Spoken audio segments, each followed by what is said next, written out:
A very magnificent evening, everyone. My name is Shashank Dave, and I'm a company secretary in practice. I express my gratitude to each one of you for joining our today's webinar on how to prepare for a professional exam. A big thank you to our speaker, CS Swapnil Shenvi, for accepting my request to address the students of the professional institutes. Friends, CS Swapnil Shenvi is an associate member of the Institute of Company Secretaries of India. His international certifications include contract law from Harvard Law School, Harvard University. He is a co-faculty since 2015 at ML Danogar College of Commerce and addresses the students of BMS, BAF, BFM, BBI, and BMM on taxation, financial and cost accountancy, auditing, business, industrial, and media laws. He is also a visiting faculty at NM College of Commerce and addresses post-graduation MCOM students on taxation. He is one of the most loved regular visiting faculties of the Institute of Company Secretaries of India. He has a lot of awards to his credit, including Best Student of the College, Best Student of Degree College, Alumni's Best Student of Degree College, Best Student of Junior Colleges, to name a few. He has conducted interviews of eminent poets, writers, voiceover artists of Big Boss, senior news reader of Doordarshan, actors of Marathi film industry, and gold medalist of Mumbai University, and social reformers like Dr. Prakash Baba Amte and Dr. Mandakini Amte. He has organized a lot of workshops and conferences, including national level webinar on exploring body image through first impressions. He has a lot of research papers published to his credit, including discrimination against senior citizens at public services, at public places. He's also a certified graphologist and a tarot card reader. With this, I welcome our eminent speaker and begin the session with the first question. Thank you. So Swapnil, since the exams are nearing, could you tell us about the number of hours we should study in a day? That is a very common question. Number of hours is not specific to me, and that will be the same for you. It will always be student specific. So It is absolutely up to each individual to study. What I did was I studied for 10 hours in a day. But when I say I studied for 10 hours, it was not like I got up at 9 o'clock, 9 to say 6 o'clock, 7 o'clock, I study continuously and then I relax. It was not that way. Since I was an early sleeper and an early a person who used to rise early. So I used to get up at 6 o'clock and brush my teeth, and that's it. I used to start studying at 6 o'clock in the morning. I never used to keep an alarm. जो भी time पे उठो, 6 बजे उठो, 7 बजे उठो, that's absolutely fine. या 10 बजे उठो. But जब भी उठता था, immediately पढ़ाई करने बैठता था. And जब भी बोर हो गया, say I started at 6 o'clock, say I got bored at 7:30, तब जाके breakfast करना. So I had a break. But वो break was also a constructive break. So I did not waste time on these activities of having a bath or a breakfast or any other activity. मैं 7:30 को breakfast किया suppose, and then I studied again for say 40-50 minutes. फिर वापस से bore हो गया, break लेना है, पर break नहीं लूंगा. वही टाइम पे कुछ और कंस्ट्रक्टिव काम करूंगा. Say I go for a bath. ऐसे करते करते it used to be around 11 o'clock, 11:30, 12 o'clock. तब it was time, break चाहिए, अभी लंबा break चाहिए. It was not 5-10 minutes break. Remember, all your breaks should be not more than 10 minutes. Breakfast हो, lunch हो, कुछ भी करो, 10 minutes से ज़्यादा का break नहीं रहना चाहिए. तो 6 से 12 बजे तक अगर मैंने पढ़ाई किया, at 12 o'clock I used to have lunch, an early lunch, and go off to sleep. एक proper 2-3 hours का sleep, again get up at 3 o'clock, 3:30, without any alarm. जो time पे तुम उठोगे, that is the best, because that time your sleep is complete. And when your sleep is complete, you will always be able to focus on your studies. तो 3-4 बजे उठे, again पढ़ाई करना शुरू किए 9-9:30 बजे तक, and I used to sleep at 9:30. वो 4 to 9 में भी break क्या रहता था? टी ब्रेक रहेगा तो वो ब्रेक, बट मोबाइल का ब्रेक कभी नहीं होता था. Of course that time WhatsApp इतना प्रोमिनेंट नहीं था व्हेन आई नहीं था, यूज्ड टू स्टडी, नहीं था। तो वो चल जाता था, बट मैसेजिंग सिस्टम काफी था that time, we had 500 SMS per day free. तो पर वो भी डिस्ट्रैक्ट नहीं करना है, वो यूज कब करना है, जब तुम्हारा लॉन्ग ब्रेक रहेगा, वो 12 to 3 वाला ब्रेक या 9:30 के बाद वाला ब्रेक, तब वो यूज करता था। तो सुबह के 4-5 घंटे इफेक्टिवली, शाम के 4-5 घंटे 10 घंटे हो जाते थे मेरे। जो लोग बोलते हैं कि सीए सीएस सीएमए करना है तो 10 घंटे पढ़ना चाहिए, मेरा 10 घंटा हो ही जाता था, बट वो इंस्टॉलमेंट्स में होता था, एक साथ नहीं होता था। एक साथ नहीं। पढ़ोगे तो पहले 5 घंटे पढ़ाई करके समझता था, अगले 5 घंटे नहीं समझता है, इसलिए ब्रेक के साथ पढ़ना चाहिए। यस, ब्रेक लेना बहुत इंपॉर्टेंट है। Exactly. I'll also share my views on this. ऐसा है कि earlier I was just like you. I used to wake up early, sleep early, wake up early, और मैं भी पढ़ाई शुरू कर देता था तुरंत। लेकिन right now, मतलब आज मैं I'm not an early riser anymore. I'm a night owl. I wake up late, and then if I have to study for something, so when I was doing law, I was a night owl. तो मैं late पढ़ाई शुरू करता था. And since you have mentioned कि constructive breaks लेना चाहिए, so that is very important. Again, once you study, अब मेरे जैसा बंदा, I can study for 2 hours 3 hours and then I need a break, so maybe I'll sleep, but I used to have it like I'll sleep for some time, I'll take a small nap, 45 minutes, 1 hour, maybe 2 hours, and then again I will come back to studies. और बीच में अगर break लेना है तो खाना खा लिया, अगर कुछ देखना है, suppose I used to watch Tarak Mehta because it was, it used to lighten my mood, so while eating तो लैपटॉप या कंप्यूटर उस टाइम पे था मेरे पास, so I used to eat my food and I used to watch.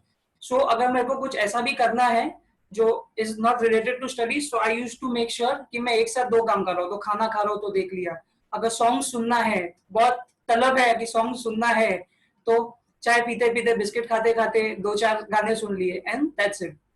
Okay, we'll move to the next question. Yeah. Okay.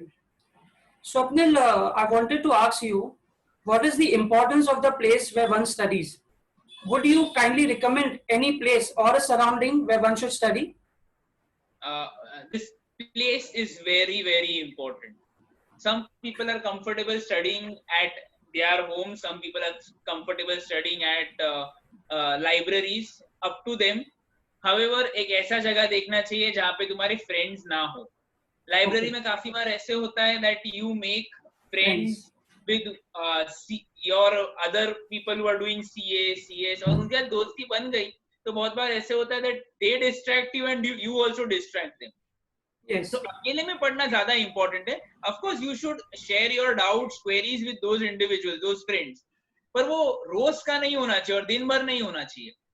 Individually पढ़ाई करोगे तो वो बेटर है, पहली बात. Secondly, it is the comfort of that place is very important. So if you are studying on with a table and a desk and a chair, तो कुछ लोगों को कंफर्टेबल लगता है, कुछ लोग बेड पे बैठ के, सोफा पे बैठ के पढ़ाई करते हैं. I used to sit and study on a bed, और कंफर्ट लेवल के लिए पीछे एक पिलो रखता था. तो वो कंफर्ट रखना और सेम प्लेस रखना, बार बार चेंज नहीं करना. लाइब्रेरीज में काफी ये होता है कि आज एक प्लेस मिल गया, नेक्स्ट डे अगले कोई और प्लेस मिल गया क्योंकि कोई और स्टूडेंट वहां पे आके बैठा हुआ है. That again leads to distraction. तो एक ही कांस्टेंट प्लेस रखना is very important for studying. वो एक मेंटालिटी बन जाएगा अच्छे से पढ़ने का. तो I believe one place is important and the surrounding also should be clean enough.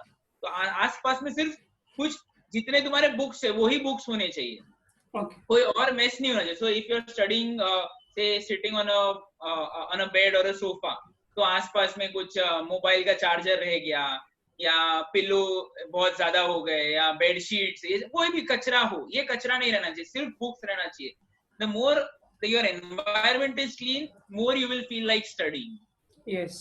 ये भी एक डिफिकल्टी होता है कि ये टाइम पे लाइब्रेरी में नहीं जा सकते. कुछ लोगों के घर छोटे होते तो library becomes difficult. So for the time being you will have to manage somehow. अगर ये अटेम्प्ट देना है जो जून जुलाई अगस्त में आएगा, नॉट इवन जून, अभी जुलाई अगस्त में जो आएगा, you'll have to manage. But next time onwards, अगर final रहेगा तुम्हारा, तो definitely stick to one piece.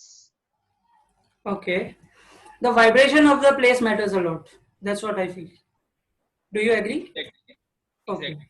Now Yes, again, yes, perfect. I'll share again my views because a bit different from your views. I am a kind of a person जो एक जगह बैठ के नहीं पढ़ सकता. So I'll study at a place for maybe 30 minutes, half an hour, 1 hour, and then I need to change my place because मेरे जैसे पर्सन का एक जगह अगर मैं बैठा हूँ तो मेरा क्या बोलते हैं एनर्जीज काइंड ऑफ लो होने लगते हैं. So I need a shift of the place. But it is in the same room. It is not like कि मैं अभी यहाँ पढ़ रहा हूँ फिर वहां जाके पढ़ रहा हूँ, गार्डन में जाके पढ़ा फिर आया. एंड अगेन सीएस का पढ़ाई मैंने घर पे किया and also on my terrace because there was no one and I could study on light, natural hawa. And when I did my law, that time I used to go to the garden. उस time पे I couldn't concentrate at home and obviously garden में actually friends नहीं थे, so that was a benefit. Like you have mentioned, friends नहीं होने चाहिए. So कोई friend नहीं था. People were from engineering, medical college, different backgrounds. So कोई मेरे पास नहीं आ रहा था, मैं किसी के पास नहीं जा रहा था. I was simply studying क्योंकि वो एक क्या कहते हैं एक रूम था पूरा सा पढ़ने के लिए, एक प्लेस था स्पेसिफिक. तो वहां पे मैं जाके पढ़ता था. There was no one to disturb. So again आपकी बात भी सही है कि अगर मैं वहां जा रहा हूँ और अगर वहां पे मेरे फ्रेंड्स होने वाले हैं या ऐसे लोग हैं जो मुझे डिस्टर्ब करेंगे, then that is not the place for you. For people like me who would like to change their place. ये मैंने उनके लिए कहा. इस पे एक और चीज ऐड करना चाहूंगा कि कुछ लोगों को एक ये रहता है कि थियरी सब्जेक्ट एक पर्टिकुलर जगह पे पढ़े और एक प्रैक्टिकल सब्जेक्ट दूसरे पर्टिकुलर जगह पे पढ़े. दिस वाज माय हैबिट कि मैं थियरी जो रहता था वो बेड पे बैठ के पढ़ता था और जो प्रैक्टिकल सब्जेक्ट्स है भले प्रैक्टिस ना करूं बट स्टिल वो मुझे एक टेबल चाहिए जहाँ पे कैलकुलेटर भी रखूं मैं और चेक भी करूं मेरे आंसर्स. तो टेबल चेयर पे मैं बैठ के पढ़ता था practical subject. But theory again I used to change my place. Okay. And so you can have a place separately for theory subjects and a separate place for the practical subjects. That is what you are trying to say? Yes. Okay. Swapnil, my next question to you is कि market में बहुत सारी books है क्योंकि बहुत सारे authors ने बहुत सारी डिफरेंट बुक्स लिखी, क्लासेस वालों ने नोट्स निकाले और काफी सारे जो प्रोफेसर्स है वो अपने कंटेंट को डिजिटली बेच रहे हैं, यूट्यूब के थ्रू बेच रहे हैं, पेन ड्राइव्स के थ्रू बेच रहे हैं. So would you recommend any book or any publisher or any author जिसको हम लोगों को रेफर करना चाहिए? Especially अगले महीने में एग्जाम है का सबकी. तो उस हिसाब से फ्रैंकली ये टाइम नहीं है एक्सपेरिमेंट करने के लिए कि नया बुक्स ले लो. पहले से ही लेना चाहिए पर अभी लास्ट मिनट है. तो I would suggest stick to maximum 2 or 3 books. 3 books के ऊपर कभी जाना नहीं. से फॉर एग्जाम्पल काफी सारे ऑलमोस्ट सभी प्रोफेशनल कोर्सेज के लिए स्कैनर्स अवेलेबल रहते हैं मार्केट में. स्कैनर्स में भी 1 बुक, मॉड्यूल में भी 1 बुक एंड अगर आप लोगों ने क्लासेस ज्वाइन किया तो ये तीसरा बुक. That's it. इसके बियॉन्ड मत जाना. जो भी आप बुक सिलेक्ट करो it should be a fixed book. बार बार वो चेंज मत करते रहना. एक अटेम्प्ट में हमने स्कैनर से पढ़ लिया, दूसरे अटेम्प्ट में कोई और बुक से पढ़ लिया, थर्ड अटेम्प्ट में मॉड्यूल से. This will lead to utter chaos in your life. You will not be able to decide from where to study, what to study. See, when you are used to one particular book, you will tend to know what is there in that book. So, whenever you decide a book, always decide after checking the book. So, अगर आप कोई book खरीदने जाते हो तो से book store में गए, वो बुक खोल के देखो वहां पर, फिर ही खरीदना. अगर आप लाइब्रेरी के आपके कॉलेज के लाइब्रेरी में अवेलेबल है ये सब बुक्स तो लाइब्रेरी में जाओ, पहले बुक्स देखो, टाइम लो अपना और then you go to the market and purchase it. Do not try to change your books as frequently as possible. नहीं. This is my suggestion for this books thing. पर 3 books से ज्यादा कोई भी सब्जेक्ट में नहीं होना चाहिए. I absolutely agree to this. One of the things is कि काफी बार ऐसा होता है कि स्टूडेंट्स के जो फ्रेंड्स होते हैं वो उनसे कह देते हैं कि अरे तू ये बुक से क्यों पढ़ रहा है, मैं तो मॉड्यूल पढ़ रहा हूँ. या कोई प्रोफेसर बोल देता है कि नहीं मॉड्यूल से पढ़ो. सो अगर स्पेशली एग्जाम अगले मंथ में है so this is not the time to change your book.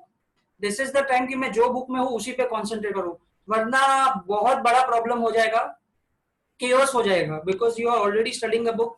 फिर अगर आप मॉड्यूल पे आते हो तो वो पूरा ही डिफरेंट होगा, डिटेल्स में लिखा होगा एंड देन केओस शुरू हो जाएगा and you will get frustrated कि अब मैं करूँ तो क्या करूँ.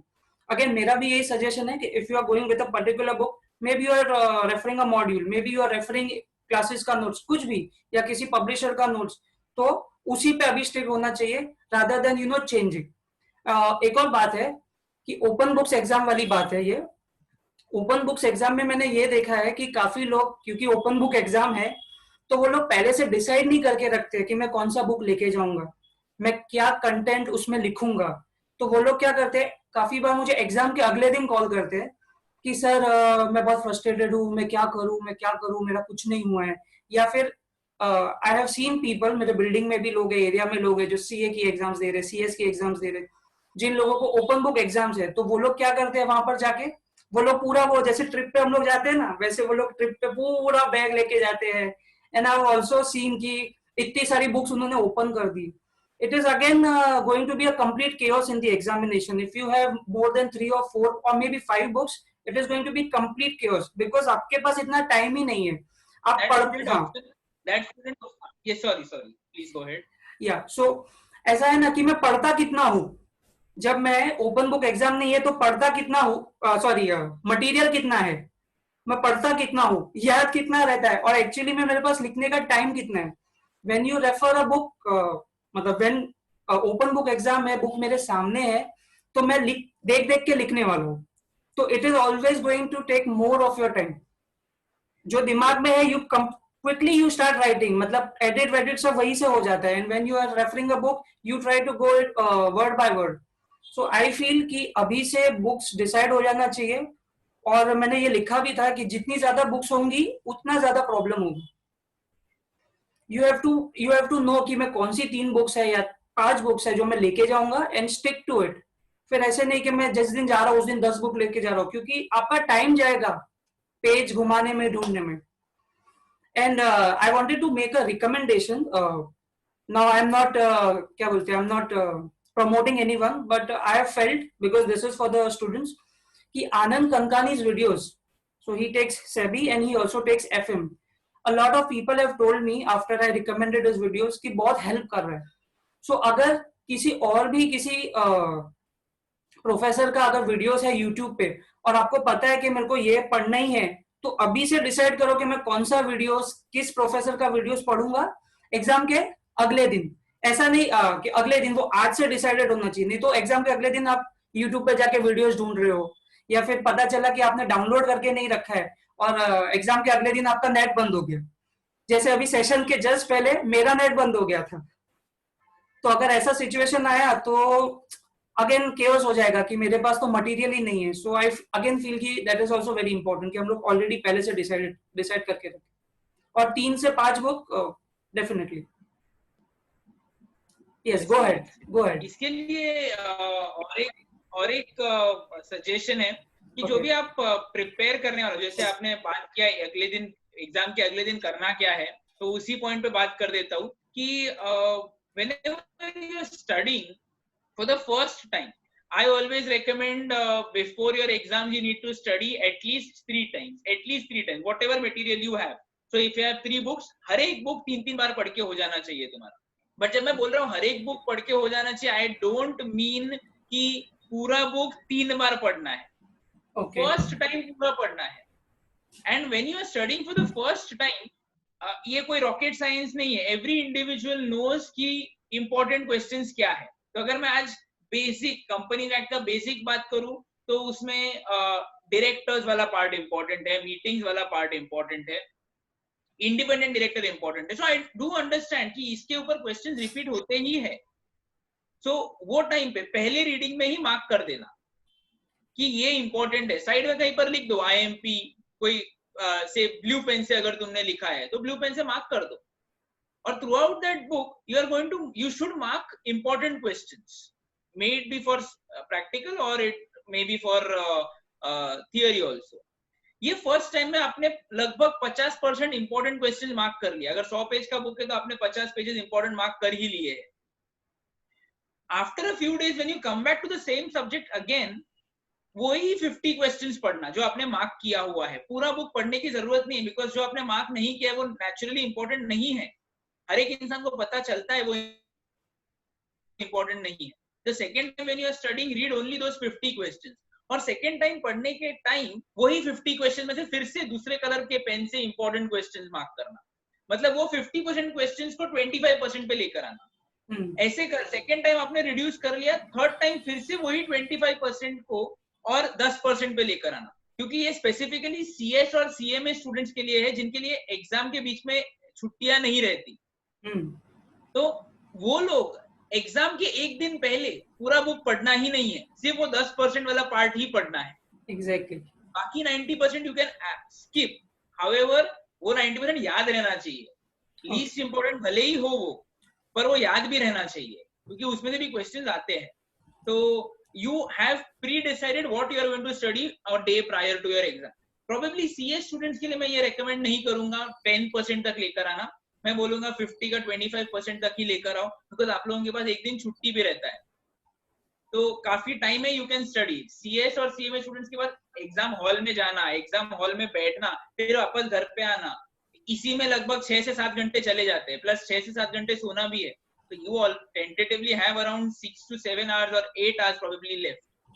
तो वो 8 आवर्स का प्रॉपर यूटिलाइजेशन वो सिर्फ 10% में ही होगा। आप पूरा 100% पढ़ने जाओगे एक दिन में, वो नहीं होने वाला है। तो you have to mark and keep whatever you are going to study. और open book exam usually last होता है, तो ओपन बुक एग्जाम के टाइम पे ये भी प्रॉब्लम होता है कि मैनेज कर लेंगे वो 3 घंटे में, अभी अलग से पढ़ना क्या है उसके लिए, तो वो एक टेंडेंसी रहता है। तो इसमें काफी लोग ओपन बुक एग्जाम के वजह से वो ग्रुप फेल हो जाते हैं। तो ओपन बुक को कभी इग्नोर नहीं करना है। टैक्टिकल क्वेश्चंस रहते हैं उसमें और केस स्टडी बेस्ड रहते हैं, तो वो अप्लाई करना बहुत ज्यादा इंपॉर्टेंट है।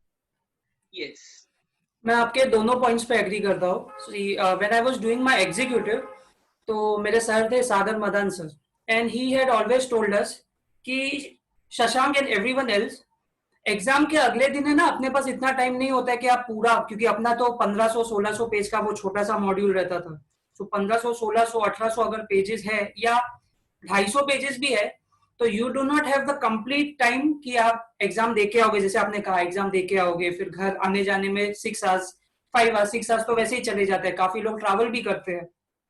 उसके बाद आप घर आओगे, आपको खाना खाओगे, शायद रेस्ट भी करना पड़ेगा 1 घंटा 2 घंटा, उसी के बाद आप मे भी पढ़ना शुरू करोगे, मेरे जैसे लोग कि 1-2 घंटा रेस्ट किया, then he start studying again. So इतना टाइम तुम्हारे पास रहेगा ही नहीं कि तुम एग्जाम के अगले दिन पूरा मॉड्यूल सोचोगे कि मैं कर लूंगा पढ़ लूंगा, तो नहीं। He also use to mention कि अगर कुछ इंपॉर्टेंट लग रहा है, सो अभी तो मुझे पता नहीं ऐसा कर सकते कि नहीं, so you should have a red pen, a green pen, a black pen, and you should have your highlight, जो भी कलर का हाईलाइटर्स है, और कुछ भी इंपॉर्टेंट लगे और पूरे सेंटेंस को अगर वो एक वर्ड में अगर आप लिख सको, तो अगर फॉर्म्स के ऊपर है तो फॉर्म्स, तो कोई फॉर्म है तो फॉर्म उस टाइम पे 32 था, या DIR12 है तो DIR12 विद इन 30 डेज, तो DIR12 30 डेज, इतना कर लिया तो आपको पूरा पता चल जाएगा कि इसमें ये बोल रहा है कि हमें फॉर्म फाइल करना है, ये हो गया, मीटिंग हो गया, उसके बाद हमें सपोज फॉर्म फाइल करना है, ये करना है। सो बहुत शॉर्ट में, क्योंकि पूरा पूरा तो पढ़ने का टाइम मिलेगा नहीं। That was one thing. आपने सुपरली ये भी कवर किया कि ओपन बुक एग्जाम्स में, तो जैसे मैंने इसके पहले कहा कि लोग बुक्स डिसाइड नहीं करते, वैसे लोग अगर बुक्स डिसाइड नहीं कर रहे तो कंटेंट भी डिसाइड नहीं करते। एंड आई रिमेम्बर लास्ट जून में एग्जाम था, और सुबह पेपर है, और रात को 12:30 बजे मुझे कॉन्स्टेंटली व्हाट्सएप पे मैसेजेस आ रहे, सर कल सुबह 9 बजे पेपर है, and I am not prepared, और ये नहीं वो नहीं, तो तभी तो मैं ज्यादा हेल्प नहीं कर पाया। बट मैं लोगों से ये कहना चाहता हूँ कि लोग मार्किंग्स नहीं करके रखते। अगर आप मार्किंग नहीं करोगे तो अगेन प्रॉब्लम ये होगा कि आपका एग्जाम में बहुत टाइम वेस्ट होगा। या आप अगर ये सोचोगे कि ओपन बुक एग्जाम है, I will clear it anyway, open book ही है, but you have to understand open book exam मेरे हिसाब से सबसे डेंजरस है, बिकॉज उसमें पूरा पूरा लिखा हुआ है, अगेन कितना है, कितना याद रहेगा, कितना लिख के आऊंगा। सो लेकिन ओपन बुक में सब मेरे सामने है, you will have to decide now कि अच्छा इतने से इतना ही लिखूंगा, कौन से वर्ड्स है जो मैं काट सकता हूँ, कौन से सेंटेंसेस है जो इतने इंपॉर्टेंट नहीं है ये मैं काट सकता हूँ या इसको अलग वे में लिख सकता हूँ। So again I feel that is very important and you have correctly addressed it. So Abdul, we'll go to the next question. We would like to know your views on how can we overcome thoughts while studying, क्योंकि बहुत common है, मुझे भी thoughts आते हैं, काम करते वक्त भी थॉट्स आते हैं। So what is your take on this? Negativity से दूर रहो। ओके। काफी बार ऐसे होता है कि आपके से घर में प्रॉब्लम रहेगा या सोसाइटी में प्रॉब्लम रहेगा या फ्रेंड्स के साथ कुछ अनबन होती है, तो ये टाइम नहीं है उसको पढ़ाना या सॉल्व करने का, एड्रेस करने का टाइम नहीं। हाँ, एड्रेस करने का टाइम नहीं है ये। Just what ever is the situation, leave it at that point itself. Okay. इसके लिए तुमको ज्यादा से ज्यादा पढ़ाई में कंसंट्रेट करने की कोशिश करना है, यही बोल सकते हैं। मेडिटेशन करो, ये that is one of the solutions. Okay. अगर आप जितना ज्यादा कम सोओगे, व्हेन यू स्लीप लेस, तुम्हारे थॉट्स बढ़ जाते हैं। तो ज्यादा से ज्यादा सोने की कोशिश करना है। जब मैं बोल रहा हूँ ज्यादा से ज्यादा, it means around 7 hours at night, और दोपहर के टाइम पे 2 घंटे। तो लगभग 9 घंटे अगर आपका दिन में कंप्लीट हो जाएगा, you will always remain fresh. तो ऐसे थॉट्स आने के चांसेस कम हो जाते हैं, ये एक रिसर्च में प्रूव हुआ था। तो इसीलिए complete your sleep cycle. And at the same time जो मोबाइल फोन का यूजेज होता है वो कम से कम रखना, क्योंकि जितना तुम मोबाइल फोन का यूजेज करोगे, कि आजकल व्हाट्सएप पे इतने सारे फॉरवर्ड्स आ रहे हैं, हम लोग उसी में घुस जाते हैं। मे बी व्हाट्सएप या इंस्टाग्राम या फेसबुक, वो डिस्ट्रैक्ट करता है। तो एक कोई चीज देख लिया, बहुत बार ऐसे टेंडेंसी रहता है कि ओके ये फोटो देखा, काफी अच्छा है, एक फ्रेंड की याद आती है, उस फ्रेंड को भेज देंगे। वो फ्रेंड को भेजा, फिर वो उसने एक मैसेज, उसने रिप्लाई किया, फिर वो थॉट्स चलना शुरू हो जाते हैं। हाँ। तो एक हमारा जो ब्रेन है वो दिन में लगभग 50,000 थॉट्स मैनेज कर सकता है। 50,000 थॉट्स के जब ऊपर जाता है एक दिन में, तब तुम्हारा मेंटल टायर्डनेस हो जाता है, and then you start deviating from your goals, which is currently your clearing your exam. तो वो अवॉइड करने के लिए बेस्ट है कि स्क्रोलिंग ना करो, फेसबुक इंस्टाग्राम पे स्क्रोल मत करो। जब तक कोई मैसेज ना आए तुमको, तब तक मोबाइल को हाथ मत लगाना, और सिर्फ मैसेज को रिप्लाई करके बंद कर देना, ज्यादा इन्वॉल्व मत रहना उस message. Yes, again I agree to this कि 50,000 थॉट्स आते हैं, और मैंने लास्ट टाइम मेरे वेबिनार में भी ये शेयर किया था when I was the speaker, कि काफी लोग मुझे मैसेज तो करते हैं, ऐसा कॉन्सेंट्रेट नहीं हो रहा है, मैं बहुत टेंशन में हूँ, मुझे बहुत प्रॉब्लम हो रहा है। But if you go on Facebook, you yourself go कि भाई कोई सेशन है तो आप कुछ डालने जा रहे हो, पोस्ट करने जा रहे हो, कुछ आपने ब्लॉग लिखा, अब उसके बारे में पोस्ट करने जा रहे हो, तो you will see the same people, सबसे ऊपर उनका ही मीम रहता है, and they are constantly putting the memes. So if you are already, अगर आप ऑलरेडी इतना सारा शेयर करो, तो फिर प्रॉब्लम क्या है, आपको होगा कितने लोगों ने लाइक किया, कितने लोगों ने कुछ कमेंट किया, क्या कोई हंसा क्या, या किसी ने नहीं किया। सो अगर किसी ने लाइक किया है या किसी ने कमेंट डाला तो आप खुश हो जाओगे। So your now your thoughts are going that way कि अरे वाह वाह। अगर किसी ने कुछ नहीं किया तो यू आर लाइक, देखा किसी ने नहीं किया, मेरे बेस्ट फ्रेंड ने भी नहीं किया। सो डेफिनेटली हमारा थॉट्स वो डायरेक्शन में जरूर चला जाएगा। हाँ, स्वप्निल, वन मोर क्वेश्चन। अभी क्योंकि लॉकडाउन धीरे धीरे लिफ्ट होगा, सो काफी लोगों का ये भी सवाल रहता है कि अगर ये पॉसिबिलिटी होगी कि अगर धीरे धीरे लॉकडाउन लिफ्ट हो रहा है, और ये क्वेश्चन अप्लाई होता है जिनका दिसंबर या नवंबर में अटेम्प्ट आएगा उनके लिए भी। सो काफी सारे गेस्ट, क्योंकि उस टाइम पे दिवाली आएगी and you know various other festivals आएंगे। सो अगर लॉकडाउन धीरे धीरे लिफ्ट हो रहा है, और अगर ये पॉसिबिलिटी है कि काफी सारे गेस्ट हमारे घर आएंगे, या फिर आस पड़ोस में कोई लाउड म्यूजिक बजा रहा है, या कहीं पे नियर बाय कोई पार्टी हो रहा है, या सपोज कुछ भी हो रहा है ऐसे जहां से बहुत लाउड नॉइज आ रहा है, तो डेफिनेटली डिस्ट्रैक्शन तो हो गई। और ये किसी एक सिंगल पर्सन की प्रॉब्लम नहीं है, ये मेरे साथ भी होगा, ये आपके साथ भी होगा, ये सबके साथ होगा। अनलेस कि मेरा एक दोस्त है जो टीवी सामने फास्ट गाने चल रहे हो तो ही वो पढ़ सकता है, और ऐसे उसने अपनी इंजीनियरिंग कंप्लीट की। So can you tell us कि अगर ऐसा प्रॉब्लम हो जाए जहाँ पे गेस्ट आ रहे हैं, जहाँ पे बहुत म्यूजिक बज रहा है या कुछ पार्टी हो रहा है, तो how can we handle such a situation? I would divide this question into 2 parts. Okay. एक वो गेस्ट होते हैं जो सिर्फ तुम्हारे पेरेंट्स को मिलने आते हैं, तुम्हारे घर पे जो लोग हैं उनको मिलने आते हैं, 1 घंटा बैठेंगे, आधा घंटा बैठेंगे, चले जाएंगे। दूसरे गेस्ट वो है जो एक्चुअल फंक्शन वगैरह रहेगा तो आते हैं, शायद आधा दिन या 1 दिन बिताते हैं तुम्हारे साथ, एंड उसके बाद वो चले जाते हैं।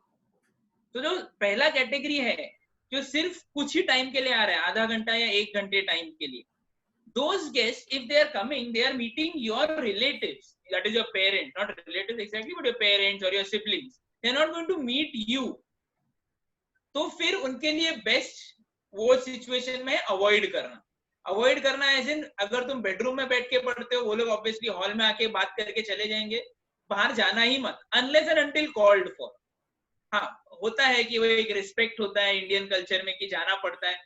तो जब तुमको ब्रेक लेना, तुम डिसाइड करो, गेस्ट को डिसाइड करने मत देना, वो तुम डिसाइड करो कि कब जाना है। ओके, तुम्हारा ब्रेक हो गया, तो वो टाइम पे break will be going and interacting with them, तो वो भी खुश कि रिस्पेक्ट कर रहे जो भी आए हैं, और तुम भी खुश कि तुम्हारा भी ब्रेक का टाइम में ही तुमने वो टाइम स्पेंड कर दिया।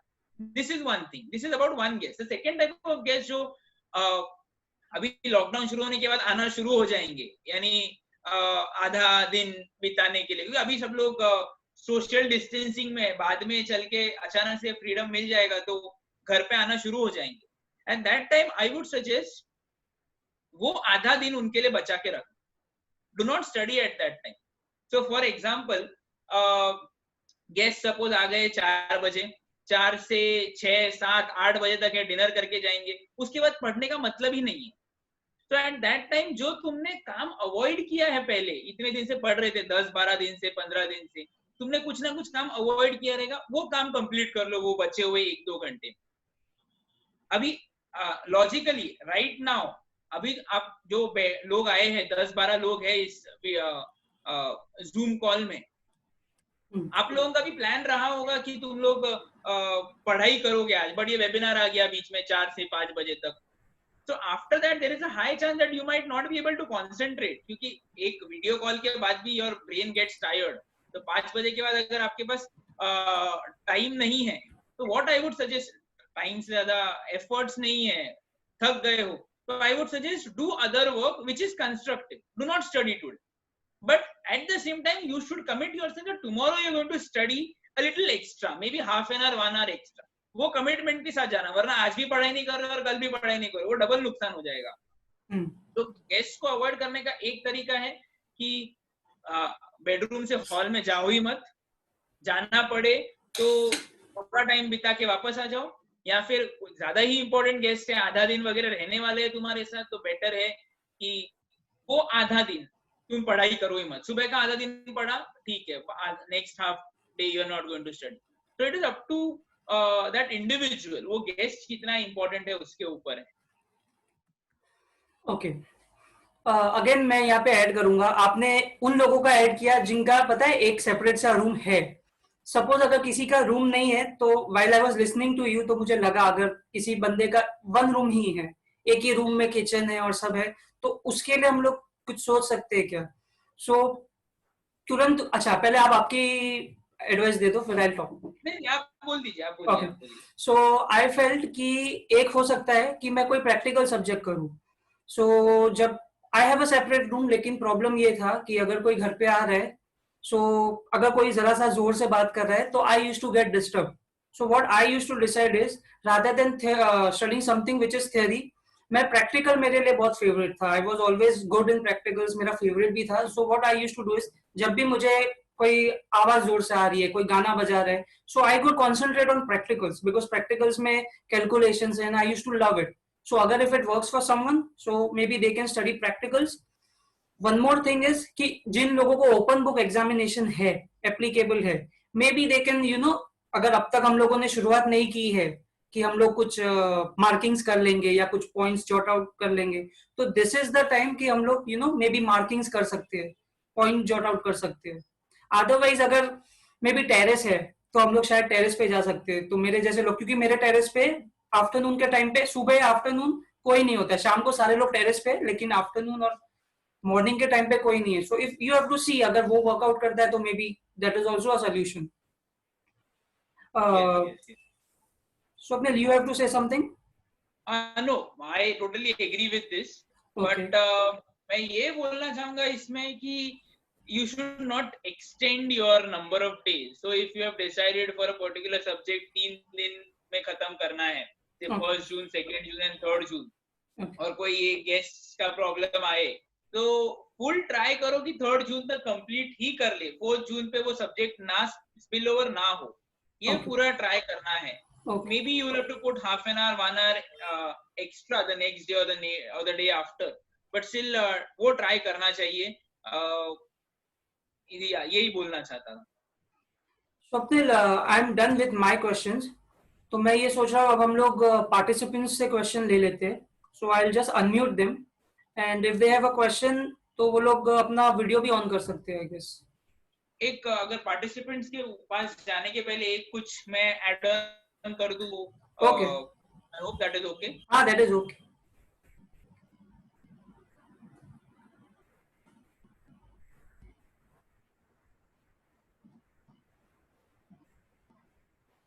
मैं हमेशा जब भी पढ़ाई करने बैठता था तो एक शीट अपने पास रखता था, and it used to be a sheet, it never used to be a book और समथिंग. उस शीट में मैं क्या करता था, ऐसे कॉलम्स बना लेता था. ओके. और ये कॉलम्स का फायदा क्या है, ये कॉलम मुझे डिसाइड करने में मदद करता है कि मैं कितने पानी में हूं और कितने ऊपर हूं. ओके. तो ये शीट से होता क्या था, say for example a particular subject hypothetically has say 5 chapters, so first second third fourth fifth, ये 5 चैप्टर्स मैंने नोट डाउन कर ली. और अगर आप मैं स्कैनर की बात कर रहा हूँ अभी, नॉट मॉड्यूल. मॉड्यूल में कंटेंट रहता है, स्कैनर में कैसे कुछ ऑब्जेक्टिव्स एक साथ रहते हैं, शॉर्ट नोट्स एक साथ रहते हैं, केस स्टडीज एक साथ रहते हैं. तो उस हिसाब से बात कर रहा हूँ. So for example if scanner has short notes, मैं शॉर्ट नोट्स यहाँ पर मेंशन कर रहा हूँ. स्कैनर हैज केस स्टडीज, वो मेंशन कर रहा हूँ. Then scanner has probably sums, वो मैं मेंशन कर रहा हूँ. जो भी चीजें हैं वो सभी चीजें मैं मेंशन कर रहा हूँ. This is for one subject. मैं एक सब्जेक्ट के लिए ये सब लिख रहा हूँ. ये सब्जेक्ट 1. अब जब मैं पढ़ाई करने बैठ रहा हूं तो मेरे पास एक पूरा ट्रैक रिकॉर्ड है, 5 चैप्टर का, ये 3 चीजें हैं. तो जैसे ही मेरा सब्जेक्ट 1 का से शॉर्ट नोट हो गया तो मैं यहाँ पर एक टिक मार्क कर दूंगा. से सब्जेक्ट 1 का चैप्टर 1 का केस स्टडीज हो गया, टिक मार्क कर दूंगा. इससे मुझे क्या समझ में आ रहा है कि अभी ये इतना सब पढ़ना है बाकी चैप्टर्स का, तो मुझे और कितने दिन लगेंगे, 2 दिन लगने वाले हैं. जैसे जैसे टिक मार्क बढ़ते जाएगा इसके हिसाब से मेरा कॉन्फिडेंस भी बढ़ते जाएगा. Okay, I have studied a lot, और मेरे पास अभी टाइम, हाँ मेरे पास टाइम काफी है, और 2 ही चीज बाकी, मतलब एक दिन में हो जाएगा, चलो ये एक दिन का मैनेज कर लूंगा मैं. तो ये ट्रैक रिकॉर्ड रखने में मुझे मदद करेगा हमेशा.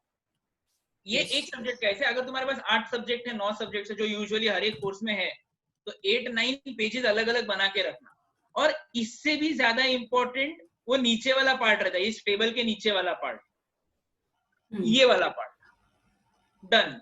कि तुम्हारा ये पूरा सब्जेक्ट, जब यहाँ पे सभी चीजों को टिक मार्क हो जाए तुम्हारा, तो ये टिक मार्क के बाद, सॉरी, ये टिक मार्क के बाद जब सभी टिक मार्क हो गया, एक मेन टिक मार्क ये रहता है. इसका फायदा क्या है, कुछ नहीं है, साइकोलॉजिकल मदद करता है तुमको कि कॉन्फिडेंस बिल्ड होता है. Okay, I have completed subject 1. काफी बार ऐसे होता है that we compare ourselves with other student. वो दूसरे स्टूडेंट ने 4 सब्जेक्ट कर लिया, हमारा 3 ही सब्जेक्ट हो गया या 2 ही सब्जेक्ट हो गया.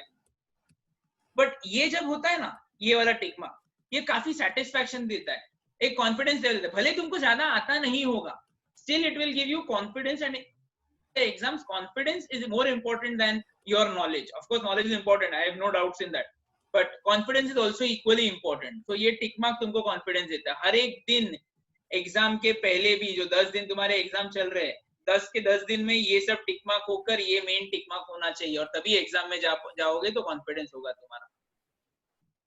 या I think Shashank is, I am there. Now we'll have the questions. And of course, I should mention this, that what you have spoken about is accountability. कि भाई एक सब्जेक्ट 1 2 3 4 5 और स्पेसिफिक सब्जेक्ट, केस लॉज है, जो भी है, बड़े brief answers है, शॉर्ट आंसर्स है तो शॉर्ट आंसर्स है. देन यू आर डिसाइडिंग कि अच्छा ये हो गया, ये हो गया, ये हो गया. So it is making you accountable कि मेरा एग्जैक्टली हुआ कितने. और it is about strategising and planning kind of thing हो गया कि मेरे को पता है कि मैं वेयर डू आई स्टैंड, या सिर्फ मैं बात कर रहा हूँ कि मैं ये कर लूंगा, वो कर लूंगा, and I do not know the whole picture कि अब मैं हूँ कहाँ. तो 3 दिन लगातार एक बुक लेके सपोज मैं पढ़ने बैठ गया, एंड 3 दिन के बाद आई एम लाइक किया क्या. So at least if I have a certain excel sheet, और even if it is in the book, so अगर मैं ऐसे बना के रखता हूँ तो it is always going to make me accountable. कि बॉस तुम 3 दिन से बोल रहे थे कि मैं ये कर दूंगा वो कर दूंगा और देखो आज शाम तक इतना ही हुआ है. So you will also gear up because the exams are also very nearing. It is not कि दिसंबर का अटेम्प्ट है मैं आराम से कर सकता हूँ. और अगर दिसंबर का अटेम्प्ट है तो भी इट इज वेरी इंपॉर्टेंट कि हम लोग अकाउंटेबल हो जाए rather than saying कि concentrate नहीं हो रहा है या मैं टेंशन में हूँ मेरा पढ़ाई नहीं हो रहा है. So I feel you have made people accountable. Now we'll take the questions from the participants. I'm unmuting everybody. So if anyone wants to ask a question, Swapnil is there with us.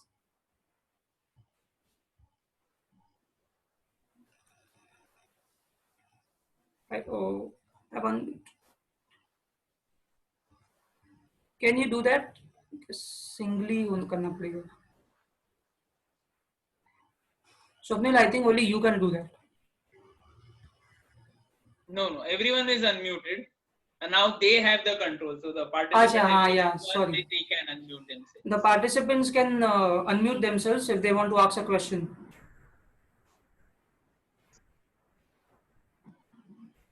No questions.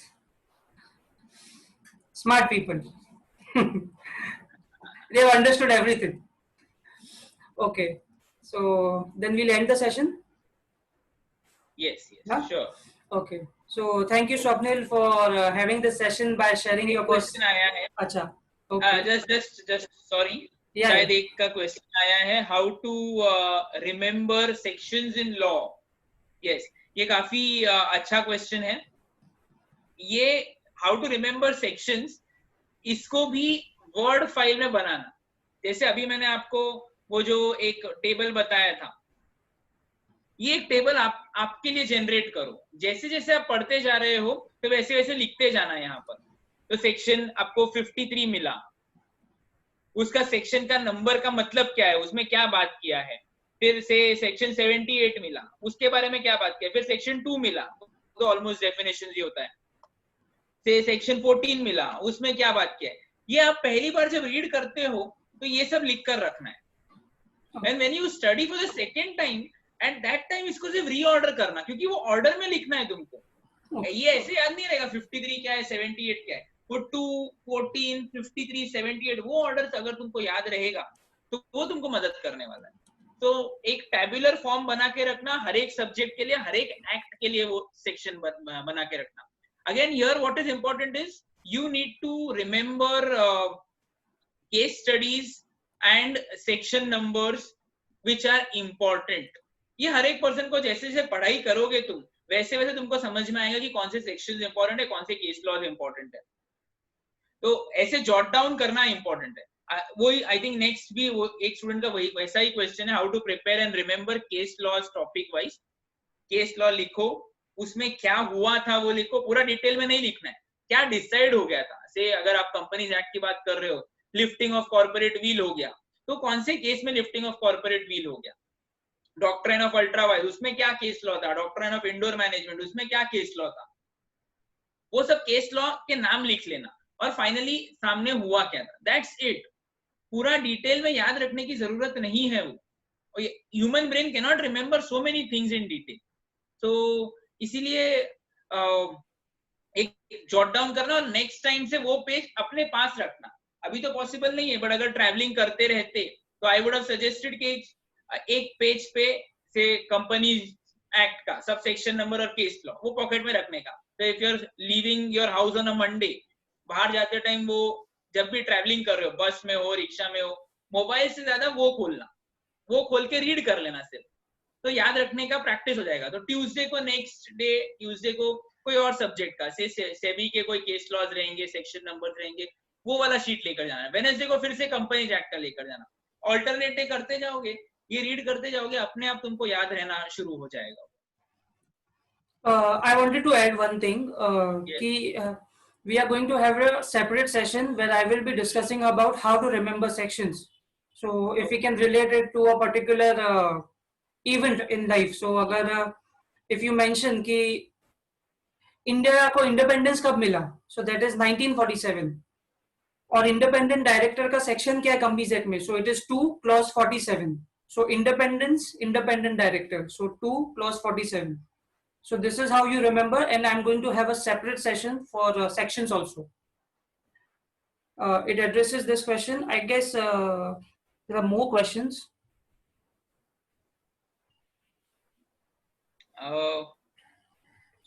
वो एक career related question है. Would you advise pursuing LLB with CS or after CS?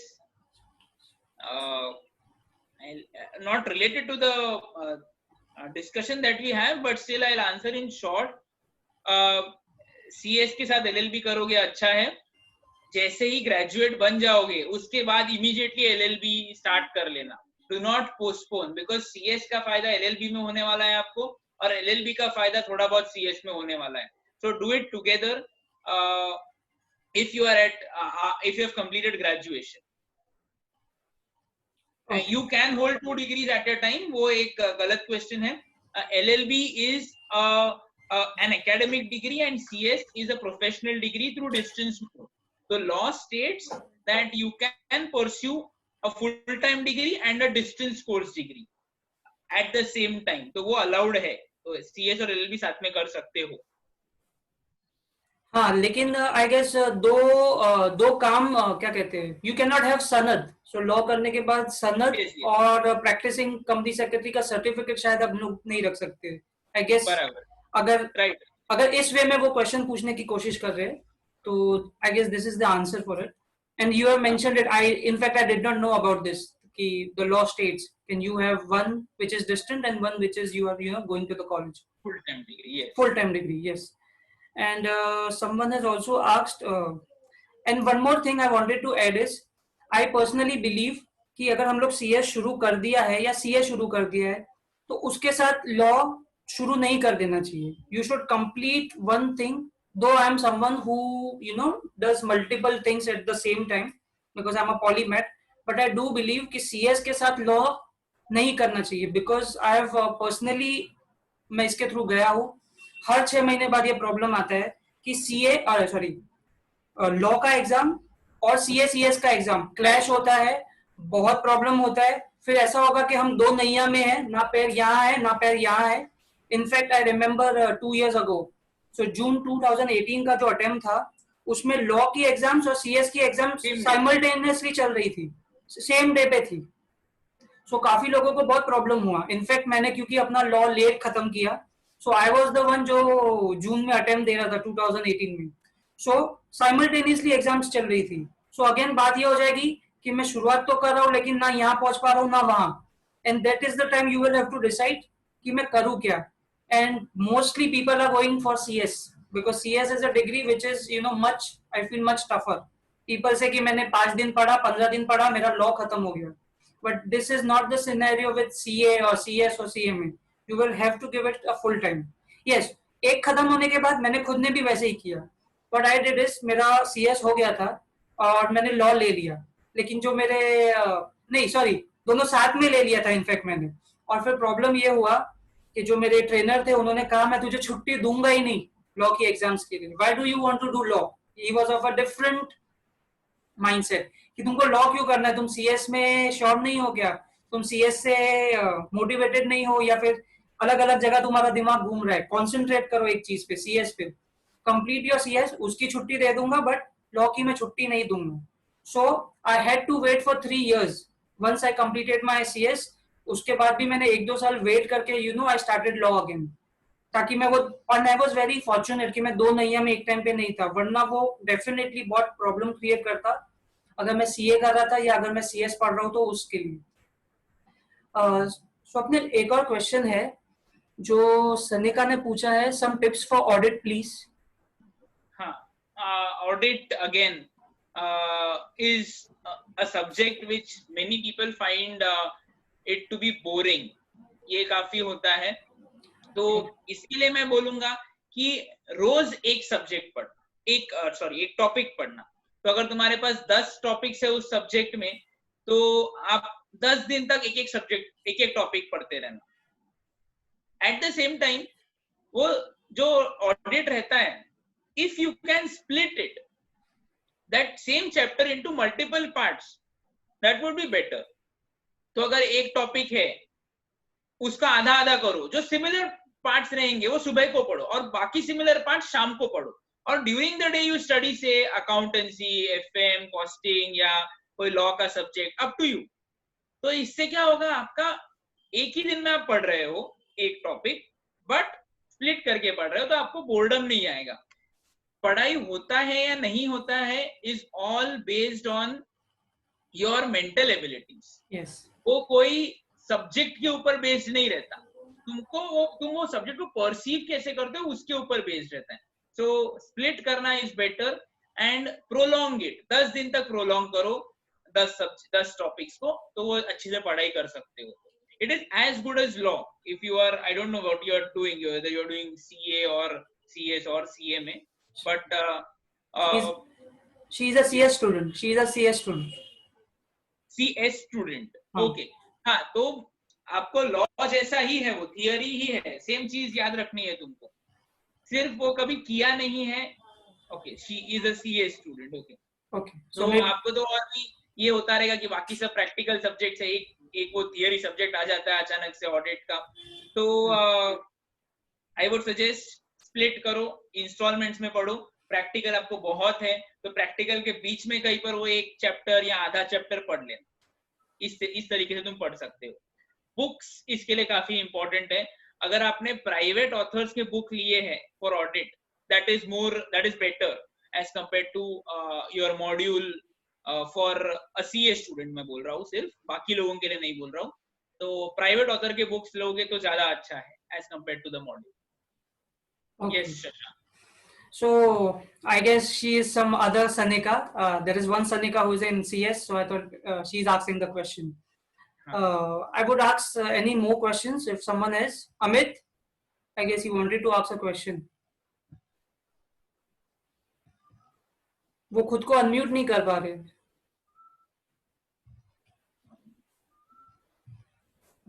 Unmute पे ही है, he has to control it. Yes. Hello. Yeah, Amit is there. Sir आवाज आ रहा है? Yes. Sir वही pressure आ रहा है एग्जाम्स का, अभी 1 महीना ही है, पूरा दोनों ग्रुप है, एक्चुअली 1 महीने में कैसे मैनेज करूं वही डाउट है। नहीं सॉरी, मुझे क्वेश्चन नहीं समझा Shashank, if you have understood, if you can just late.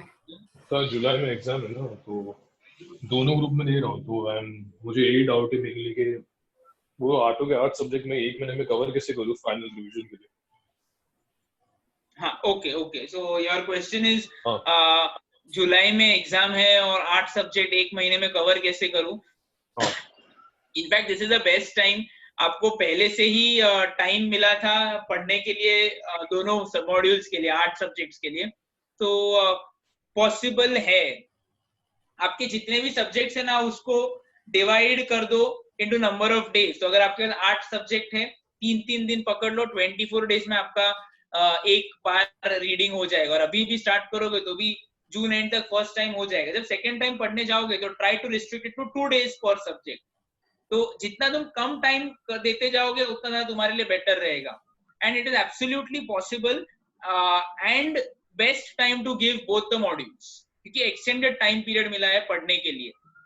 शायद अगले बार जब आप फाइनल में जाओगे, अगर आप अभी इंटर या एग्जीक्यूटिव के स्टूडेंट हो, तो फाइनल में जाओगे तो शायद ज्यादा टाइम नहीं रहेगा for giving both the modules together. अभी टाइम है extra, 10 hours to 12 hours study at any cost. Books का इशू है ये टाइम, आई डू अंडरस्टैंड, शायद किसी के पास बुक्स नहीं रहेगा, ज्यादा अवेलेबल कंटेंट नहीं रहता है, but that I can not help with the books part.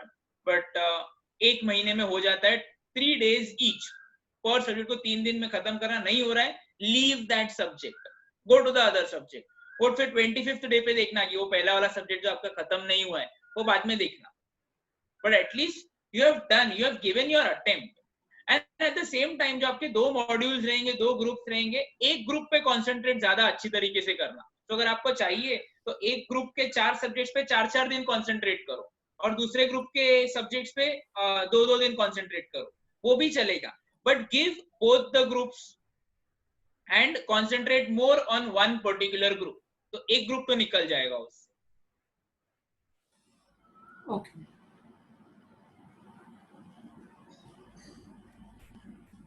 There's one more question if you would like to take.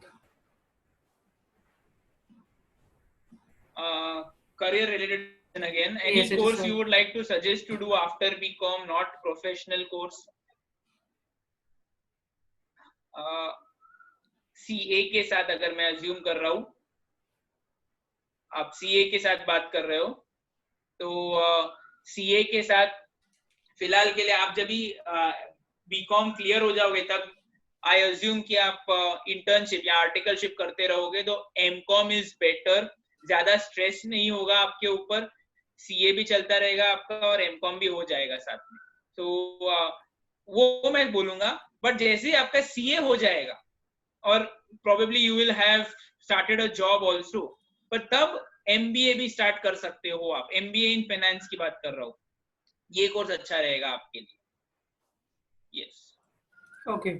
Swapnil, जो ऑडिट वाला एक क्वेश्चन था कि अगर ऑडिट में कंसंट्रेट नहीं हो रहा है या कोई टिप्स चाहिए थी उनको कि हम लोग क्या पढ़ सकते हैं या कैसे पढ़ सकते हैं. So I guess you mention कि हम लोग डिवाइड कर सकते हैं 2 डिफरेंट सब्जेक्ट्स में. Am I correct? Yes yes yes. Okay. So मेरे पास I just thought about it and I realise कि मैं कैसे पढ़ता था. सपोज अगर ऑडिट जैसा कोई सब्जेक्ट है, जैसे एसएम था हम लोगों को, स्ट्रेटेजिक मैनेजमेंट, जो पूरा थियरी था and it was something for me, जो उस टाइम पे मुझे ये लगता था कि ये कैसे करूंगा. So what I used to do is, जैसे ही मैं सुबह उठा और सबसे पहला जो सेशन था मेरा पढ़ने का, जैसे आपने भी कहा कि उठ के तुरंत पढ़ना शुरू करता था, तो मैं भी उठ के तुरंत पढ़ना शुरू करता था विदाउट. तो उस वक्त क्या था कि मैं सबसे पहले वो सब्जेक्ट पढ़ता था. द रीजन वाज कि मॉर्निंग में मैं सबसे ज्यादा एक्टिव था.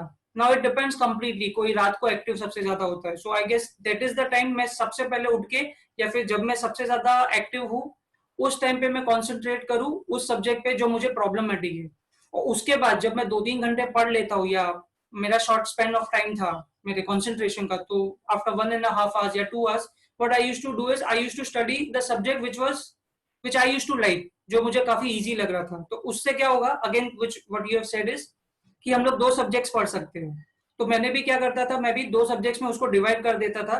पहले शुरुआत दिन की करूंगा ऐसे सब्जेक्ट से जो मुझे थोड़ा प्रॉब्लमेटिक लगता है, क्योंकि जैसे ही मैं शुरुआत करता हूँ मॉर्निंग की तो मैं बहुत फ्रेश हूँ. एक बार वो हो गया, एक बार मुझे लगा कि अब मेरा थोड़ा सा फ्रेशनेस चला गया है. सो practicals was something which was very loving to me. So what I used to do is मैं practicals की तरफ चला जाता था. So इस तरह से मैं 2 सब्जेक्ट्स ऐसे कवर करता था एक दिन में या फिर एक पर्टिकुलर सेशन में. राइट. एक और कुछ क्वेश्चन है. Would checking be easy this time due to pandemic? बता नहीं सकते, बट जनरल टेंडेंसी यही है लोगों की कि शायद चेकिंग इजी हो सकता है, बट वो दिमाग में मत रखना. आपको फुल एफर्ट्स देकर ही पढ़ना है. ओके. एफर्ट्स दोगे तो ही तुम वो इजी चेकिंग के कैटेगरी में आ सकते हो और आपको मार्क्स मिल सकता है. तो वो जनरल टेंडेंसी है ऑब्वियसली. Okay.